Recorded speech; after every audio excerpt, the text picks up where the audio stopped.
बिस्मिल्लाहिर्रहमानिर्रहीम। अस्सलाम वालेकुम दोस्तों, उम्मीद करता हूँ आप सब खैरियत से होंगे।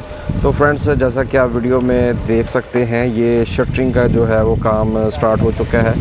तो 10 मरला जो है घर, इसकी शटरिंग की जा रही है। तो आज की वीडियो में जो हम आप लोगों को इंफॉर्मेशन देने वाले हैं वो शटरिंग के बारे में बताएंगे। तो इस सिलसिले में हमारे साथ जवेद भाई मौजूद हैं। अस्सलाम वालेकुम। वालेकुम। जवेद भाई की हाल चाल है? अल्हम्दुलिल्लाह जी, ठीक ठाक। जवेद भाई, साढ़े दोस्तों को दसो कि शटरिंग जिहड़ी ਇਹਦਾ ਕੀ ਤਰੀਕਾਕਾਰ ਹੈ ਤੇ ਸ਼ਟਰਿੰਗ ਕਿੰਨੀ ਕਿਸਮਾਂ ਦੀ ਹੁੰਦੀ ਹੈ? ਸ਼ਟਰਿੰਗ ਦੀ 3 ਕਿਸਮ ਦੀ ਹੁੰਦੀ ਆ। ਅੱਛਾ। ਕੱਚੀ ਸ਼ਟਰਿੰਗ ਹੁੰਦੀ, ਫੋਲਡਿੰਗ ਵਾਲੀ ਤੇ ਪਲੇਟਾਂ ਸ਼ੀਟਾਂ ਵਾਲੀ। ਠੀਕ ਹੈ। ਅਸੀਂ ਲਗਾ ਰਹੇ ਹਾਂ ਜੀ ਪਲੇਟਾਂ ਸ਼ੀਟਾਂ ਵਾਲੀ। ਸਹੀ ਹੈ। ਇਹਦੇ ਜੀ ਬੀਮ ਅਟੈਚ ਦੇ ਨਾਲ ਛੱਤ ਦੇ, ਇਹ ਆਰਸੀ ਛੱਤ ਹੋਣ ਦੀ, ਜਿਹੜੀ ਛੱਤ ਦੀ ਆਰਸੀ ਪੈਣੀ ਹੈ। ਅੱਛਾ। ਇਹਦਾ ਤਰੀਕਾਕਾਰ ਇਹ ਆ ਜੀ, ਚਾਬੀਆਂ ਬਣਾ ਕੇ ਪਹਿਲਾਂ ਟੰਗ ਦੇਈਆਂ ਨੇ। ਸਹੀ। ਉਸ ਤੋਂ ਬਾਅਦ ਜਿਵੇਂ ਜੀ ਆ ਕਚਰਾ ਭਰਿਆ ਹੈ ਉੱਤੇ, ਇਹ ਕਚਰਾ ਭਰ ਕੇ ਨਾਲ ਪਲੇਟ ਉੱਤੇ ਸ਼ੀਟ ਲਾ ਦਿੱਤੀ ਹੈ। ਇਹਦਾ ਇਹ ਤਰੀਕਾਕਾਰ ਆ। ਤੇ ਇਹ ਜਿਹੜੀ ਆਪਣਾ ਲੈਂਟਰ ਪੈਂਦਾ ਵਾ, ਜ਼ਿਆਦਾ ਜਿਹੜੀ ਨਫਾਸਤ ਆ ਸਫਾਈ ਉਹ ਕਿਹਦੇ 'ਚ ਆਉਂਦੀ ਹੈ? ਜਿਵੇਂ ਸਾਡੇ ਦੋਸਤ ਵੀਡੀਓ 'ਚ ਵੇਖ ਸਕਦੇ ਆ, ਇਹ ਜਿਹੜੀ ਆ ਪਲੇਟਾਂ ਨਜ਼ਰ ਆ ਰਹੀ? ਹਾਂਜੀ, ਇਹ ਪਲੇਟਾਂ ਨਜ਼ਰ ਆ ਰਹੀਆਂ ਜੀ। ਇਹ ਇਹਨਾਂ ਜ਼ਿਆਦਾ ਸਫਾਈ ਆਉਂਦੀ? ਇਹਨਾਂ ਜ਼ਿਆਦਾ ਸਫਾਈ ਨਜ਼ਰ ਆਉਂਦੀ। ਅੱਛਾ। ਤੇ ਉਸ ਤੋਂ ਬਾਅਦ ਸੈਕਿੰਡ ਨੰਬਰ 'ਚ ਕਿਹੜੀ ਹੁੰਦੀ ਹੈ?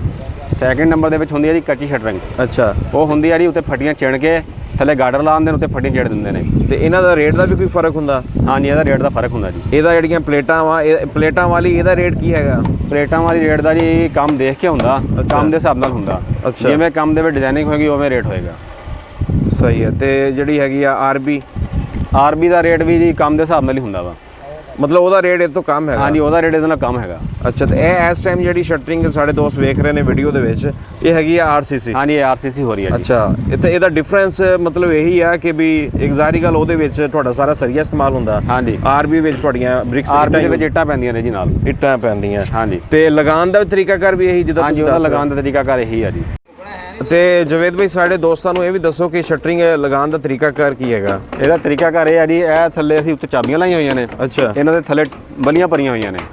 ਚਾਬੀਆਂ ਤੁਸੀਂ ਕਿਹਨੂੰ ਕਹਿ ਰਹੇ ਹੋ? ਜਿਹੜੇ ਨੀਚੇ ਜਿਹੜੇ ਬਲ ਲੱਗੇ ਹੋਏ ਜੀ ਉੱਤੇ, ਇਹਨਾਂ ਨੂੰ ਅਸੀਂ ਚਾਬੀਆਂ ਕਹਿ ਰਹੇ ਹਾਂ। ਸਹੀ। ਤੇ ਇਹਨਾਂ ਦੇ ਥੱਲੇ ਜਿਹੜੀਆਂ ਵਲੀਆਂ ਖੜੀਆਂ ਕੀਤੀਆਂ ਹੋਈਆਂ ਨੇ, ਇਹ ਡੰਡੇ ਲੱਗੇ ਹੋਏ ਆ, ਇਹਨਾਂ ਨੂੰ ਅਸੀਂ ਟੇਕਾਂ ਕਹਿੰਦੇ ਆ, ਇਹਨਾਂ ਨੂੰ ਵਲੀਆਂ ਕਹਿੰਦੇ ਆ। ਇਹਦੇ ਉੱਤੇ ਦੁਬਾਰਾ ਜਿਹੜੀ ਸਾਂਦੇ ਮਾਰ ਕੇ ਇਹ ਵਿੱਚ ਫੱਟੀ ਭਰ ਦਈਦੀ ਆ।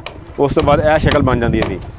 ਅੱਛਾ। ਯਾਨੀ ਕਿ ਪਹਿਲੇ ਤੁਸੀਂ ਇਹਨੂੰ ਐੜੀਆਂ ਕੀ ਕਹਿੰਦੇ ਇਹਨੂੰ, ਡੰਡੇ ਜੇ ਲਾਏ ਆ? ਹਾਂਜੀ। ਇਹਨੂੰ ਕੀ ਕਹਿੰਦੇ? ਚਾਬੀਆਂ ਤੁਸੀਂ ਕਹਿੰਦੇ ਹੋ? ਇਹ ਉਤਲੀਆਂ ਚਾਬੀਆਂ ਨੇ, ਜਿਹੜੇ ਥੱਲੇ ਡੰਡੇ ਲੱਗੇ ਹੋਏ, ਇਹਨੂੰ ਵਲੀ ਕਹਿੰਦੇ ਅਸੀਂ। ਅੱਛਾ। ਹਾਂਜੀ। ਉਸ ਤੋਂ ਬਾਅਦ ਇਹਦੀ ਸ਼ੇਪ ਬਣਦੀ ਐਵੇਂ? ਹਾਂਜੀ, ਇਹ ਉੱਤੇ ਫੱਟੀ ਭਰ ਕੇ ਜਾਂ ਕਚਰਾ ਪਾ ਦਿੰਦਾ, ਇਹਦੀ ਇਹ ਸ਼ੇਪ ਬਣ ਜਾਂਦੀ ਹੈ।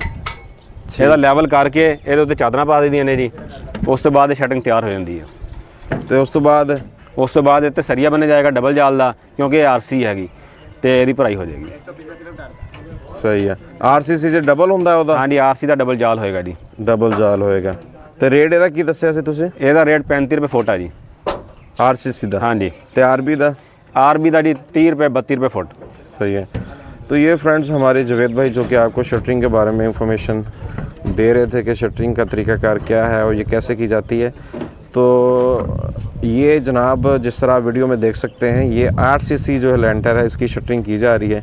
एक आरबी होता है जिसमें ब्रिक्स इस्तेमाल होती है। तो उम्मीद करते हैं कि आपको वीडियो अच्छी लगी होगी। अगर वीडियो अच्छी लगी हो तो हमेशा की तरह आप लोगों से रिक्वेस्ट है, चैनल को लाइक, सब्सक्राइब और शेयर करें फ्रेंड्स में। नेक्स्ट वीडियो के लिए आपसे इजाज़त चाहते हैं। अल्लाह हाफिज़।